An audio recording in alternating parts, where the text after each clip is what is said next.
Praise the Lord. எல்லாம் நல்லா இருக்கீங்க? கர்த்தருக்குள்ள எப்போதும் சந்தோஷமா இருக்கு. ஏசப்பா அதை எப்போதும் விரும்புறாங்க. இன்னைக்கு கூட ஏசப்பா சொல்ற வார்த்தைன்னா நிச்சயம் வழி பிறக்கும். ஆமென்.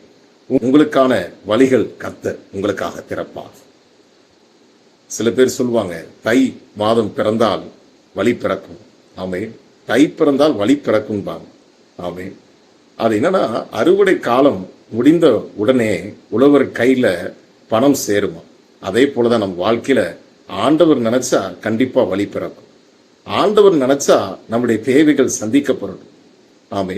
இதை பாருங்க, வேதம் அழகாக சொல்லுகிறது, வனாந்தரத்தில் இஸ்ரவேல் ஜனங்களை கர்த்தர் நடத்தின போது அவர்களுக்குரிய மன்னாவை, அவருடைய ஆகாரத்தை கர்த்தர் வானத்திலிருந்து பொழிய பண்ணினாராம். ஆமே. அவங்க போட்டிருக்கிற ட்ரெஸ், உடைகள் எதுவுமே பழசாகல.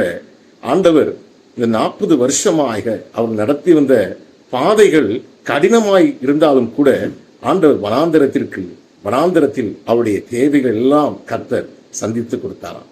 ஒருவேளை நம்ம வாழ்க்கையிலும் வனாந்தரம் போல் காணப்படலாம், ஆனால் கர்த்தர் அதினதி நாட்களுக்குரிய எல்லா தேவைகளையும் கர்த்தர் நிச்சயமாக சந்தித்து உங்களுக்கு தருவார். அவர் நினைத்தால் நிச்சயமாக வழி திறப்பார். ஆமென். தை பிறந்தால் வழி பிறக்கும். இயேசு நினைச்சா கண்டிப்பா வழி பிறக்கும். ஆமென். அதனால இயேசுப்பா நிச்சயமாக ஒவ்வொருத்தரும் நினைப்பாராக. இந்த வசனத்தை நம்புங்க, வழிகளை கர்த்தர் திறப்பார். உங்களுக்கான வழிகள் திறக்கப்படும். புதிய வழிகளை கர்த்தர் திறப்பாராக. புதிய காரியங்களை கர்த்தர் செய்வாராக. கர்த்தருடைய ஆசீர்வாதம்.